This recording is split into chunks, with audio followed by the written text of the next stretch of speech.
Hello friends, इस video में हम देखेंगे theory of multiple intelligence. Intelligence को बहुत सारे लोगों ने दिया है, लेकिन सबसे ज़्यादा जो इम्पोर्टेंट है वो थ्योरी ऑफ मल्टीपल इंटेलिजेंस है, जो हार्वर्ड गार्डनर ने दिया था। इंटेलिजेंस को और भी लोगों ने दिया था, लेकिन वो इतना इम्पोर्टेंट नहीं था क्योंकि उन्होंने इंटेलिजेंस को एक फैक्टर या दो फैक्टर में बांट लिया था। लेकिन हार्वर्ड गार्डनर ने कहा किसी एक इंसान एक चीज़ में अगर इंटेलिजेंस ना हो तो दूसरी चीज़ में भी इंटेलिजेंस हो सकता है। किसी को नकारा नहीं, मतलब सबको इम्पोर्टेंट दिया। थियोरी ऑफ मल्टीपल इंटेलिजेंस बहुत सारे एग्जामों में आता है जो कि टीचिंग रिलेटेड हो। टीचिंग रिलेटेड कोई भी एग्ज़ाम हो उसमें थ्योरी ऑफ मल्टीपल इंटेलिजेंस पूछा जाता ही जाता है। इस वीडियो में हम विथ क्वेश्चन देखेंगे, क्योंकि जब हम थ्योरी समझ लेंगे और साथ ही क्वेश्चन कर लेंगे तब हमें अच्छे से समझ आएगा। इसलिए इस वीडियो के बाद में हम क्वेश्चन भी कर लेंगे और इस वीडियो से आप नोट्स भी बना सकते हो, क्योंकि मैंने नोट्स के लिए अलग से टाइपिंग कर दिया है। यह सब आप लिख सकते हो। सबसे पहले हार्वर्ड गार्डनर एक अमेरिकन साइकोलॉजिस्ट थे। Talk about his book frames of mind 1983। इन्होंने एक बुक लिखी थी, उसी बुक में ही 8 या फिर मल्टीपल इंटेलिजेंस के बारे में बोला था। ही वॉज, यहाँ पे हेलो हो गया है, कुछ टाइपिंग मिस्टेक हो गया है, हेलो की जगह ही होना चाहिए था। He was influenced by Jean पियाजे, Erik Erikson and Jerome Bruner. वो इंस्पायर थे, इन्फ्लुएंस थे जीन पियाजे से या फिर एरिक एरिक्सन से और जेरोम ब्रूनर से। 8 टाइप ऑफ इंटेलिजेंस। इंटेलिजेंस सबसे पहले 7 टाइप्स का उन्होंने दिया था, लेकिन बाद में एक और ऐड किया गया था जो कि नेचुरलिस्टिक इंटेलिजेंस है, उसको बाद में ऐड किया गया था, लेकिन पहले 7 इंटेलिजेंस था। पहला इंटेलिजेंस लिंग्विस्टिक इंटेलिजेंस, दूसरा म्यूजिकल इंटेलिजेंस, तीसरा लॉजिकल मैथमेटिकल इंटेलिजेंस, चौथा स्पेशियल इंटेलिजेंस, पांचवा बॉडीली काइनेस्थेटिक इंटेलिजेंस, छठवा interpersonal intelligence, 7 intrapersonal intelligence, 8 naturalistic intelligence. इनको अब अच्छे से हम डिस्कस करेंगे। Number 1, linguistic intelligence. It involve sensitivity to spoken and written language, the ability to learn language and the capacity to use language to accomplish certain goals. Writers, poets, lawyers and speakers are among those that have high linguistic intelligence. Linguistic intelligence जो अच्छे से बोल सकता हो, जो उनका भाषा हो, भाषा से किसी को भी फंसा लेता हो, इसको कहते हैं लिंग्विस्टिक इंटेलिजेंस। जैसे कि राइटर्स में लिंग्विस्टिक इंटेलिजेंस है, क्योंकि वो पोएट लिखते हैं या फिर पोएम लिखते हैं और हम अच्छे से पढ़कर उनकी तारीफ करते हैं, इसलिए वो लिंग्विस्टिक इंटेलिजेंस है। या फिर लॉयर्स को भी जो भाषा का बहुत अच्छा ज्ञान है, जिन लोगों के पास भाषा का अच्छा ज्ञान है, वो भाषा अच्छे से बोल सकते हैं, उनको कहते हैं लिंग्विस्टिक इंटेलिजेंस। कोई स्पीकर, जो स्पीच दे रहा है, अच्छे से स्पीच दे रहा है, उनको भी लिंग्विस्टिक इंटेलिजेंस कहा जा सकता है। Number 2, musical intelligence. It involves skill in the performance of composition and appreciation of musical patterns. Musicians and composers have this intelligence in abundance. Musical intelligence, जो म्यूजिक को कंपोज कर सके या फिर म्यूजिक गा सके, इसको कहते हैं म्यूजिकल इंटेलिजेंस। जो म्यूजिक से रिलेटेड होगा उसको कहेंगे म्यूजिकल इंटेलिजेंस। अगर क्वेश्चन में म्यूजिक से रिलेटेड कोई भी चीज़ हो तो अब हम उसे कहेंगे म्यूजिकल इंटेलिजेंस। जो म्यूजिक को कंपोज कर सकता है, कुछ एयर फेयर करके बदल सकता है टोन को, उसको कहेंगे musical intelligence. Number 3, logical mathematical intelligence. It consist of the capacity to analyse problems of logically, carry out mathematical operation and investigate issues scientifically. This dimension of intelligence is associated with scientific and mathematical thinking. जो लोग logically think कर सके, जो तार्किक ज्ञान है उनके पास, और मैथमेटिकली भी जो बहुत ही तार्किक भावे सोच सकते हैं, उनको कहते हैं लॉजिकल मैथमेटिकल इंटेलिजेंस या फिर मैथमेटिकल इंटेलिजेंस ऐसा भी आ सकता है। जो साइंटिफिकली सोच सकते हैं, किसी भी इन्वेस्टिगेट कर सकते हैं साइंटिफिकली, जैसे कि सीआईडी या फिर क्राइम पेट्रोल, वो साइंटिफिकली इन्वेस्टिगेट करते हैं, इनको कहते हैं लॉजिकल मैथमेटिकल इंटेलिजेंस। ये सब आपको बाद में एमसीक्यू है, एमसीक्यू में अच्छे से समझ आ जाएगा कि किस तरह से इनका एमसीक्यू आता है। उसके बाद है special intelligence. It is the potential to recognize and use the patterns of wide spaces and more confined areas. Artists and designers have more of this dimension of intelligence. Spatial intelligence जो जगह को अच्छे से पहचान सकता है, किस जगह पर कौन सा चीज़ रखने से अच्छा लगेगा, इनको कहते हैं स्पेशियल इंटेलिजेंस। जो अच्छे से पैटर्न, जो भी पैटर्न को अच्छे से डेकोरेट कर सकते हैं, किसी भी सोफे को इस साइड पे रखने से अच्छा लगेगा या उस साइड रखने से अच्छा लगेगा, जो इन स्पेशियल स्थानिक जो ज्ञान है उनको अच्छे से समझ सकते हैं। फ्लावर की पॉट को कहाँ रखने पर अच्छा लगेगा, इस कपड़े को इधर रखूँ या उधर रखूँ, जिस जगह पर रखूँ, जिस जगह पर अच्छा लगेगा, इन चीज़ को कहते हैं स्पेशियल इंटेलिजेंस, जो स्थानिक ज्ञान है जिनके पास। उसके बाद आता है bodily kinesthetic. It is the ability to use mental abilities to coordinate body movements.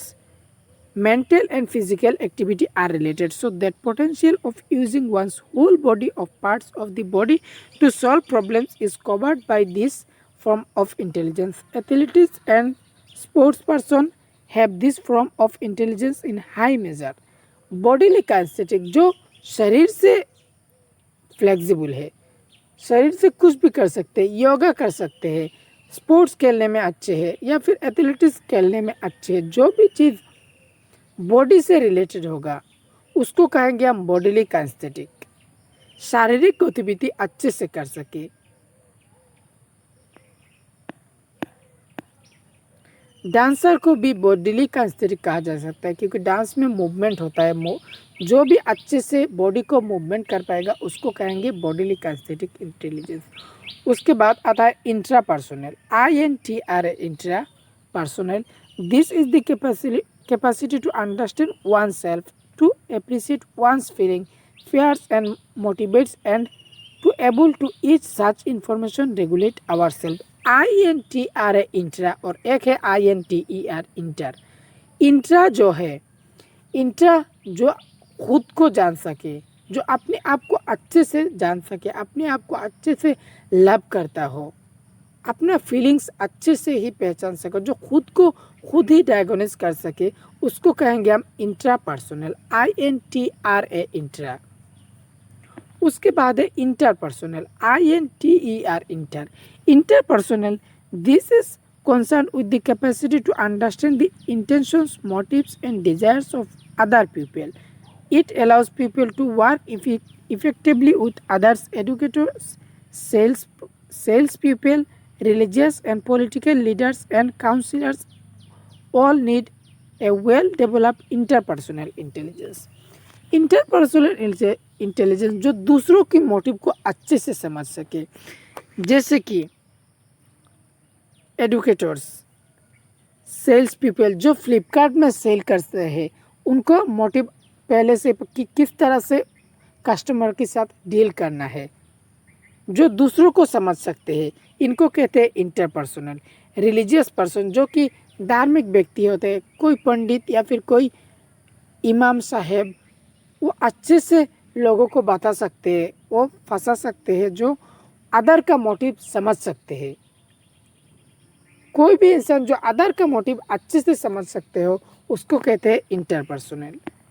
उसके बाद नेचुरलिस्टिक जो बाद में ऐड किया जाता है। This is the ability to recognise plants, animal and minerals. जो कोई इंसान जो प्लांट के साथ बहुत लगा होगा, प्लांट्स को अच्छे से समझ सकता हो, पौधे को अच्छे से समझ सकता हो, या फिर गार्डन से बहुत प्यार करता हो। क्वेश्चन में ऐसा ही रहेगा कि एक बच्चा है, वो गार्डन से बहुत प्यार करता है, वो हमेशा गार्डन के पास रहता है, या फिर कोई एक बच्चा जो फ्लावर्स को बहुत पसंद करता है, हमेशा फ्लावर्स लेकर रहता है, इसको क्या कहेंगे? इसको कहेंगे नेचुरलिस्टिक इंटेलिजेंस। क्रिटिक्स, इस जो मल्टीपल थ्योरी का क्रिटिक हुआ था, आलोचना हुआ था, क्या हुआ, इट लैक्स एम्पिरिकल एविडेंस, इसका एविडेंस का बहुत कमी था। लोगों की कहा जाए, लोग कहते हैं कि इस चीज़ में ज़्यादा टेस्ट नहीं हुआ था, या फिर बायस्ड भी बोलते हैं, इसको कहते हैं क्रिटिक। जो आलोचना करते हैं, अदर लोग जो आलोचना करते हैं थ्योरी के बारे में, उनको कहते हैं क्रिटिसिज्म, उनके दोष कि इसमें क्या कमी है। कोई भी इंसान, कोई इतना परफेक्ट नहीं होता जो अदर ऐसा ना करे। अब कुछ हम एमसीक्यू करेंगे अंडरस्टैंडिंग के लिए।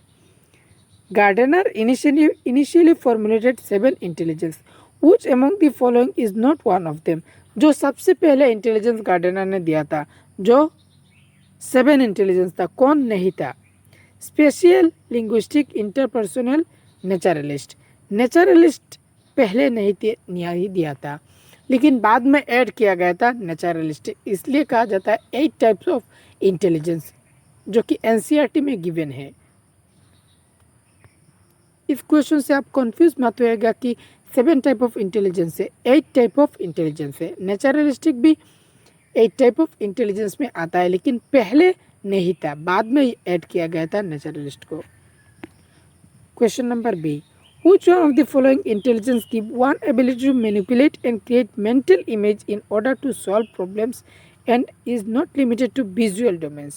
Spatial intelligence, linguistic intelligence, musical intelligence, bodily kinesthetic intelligence.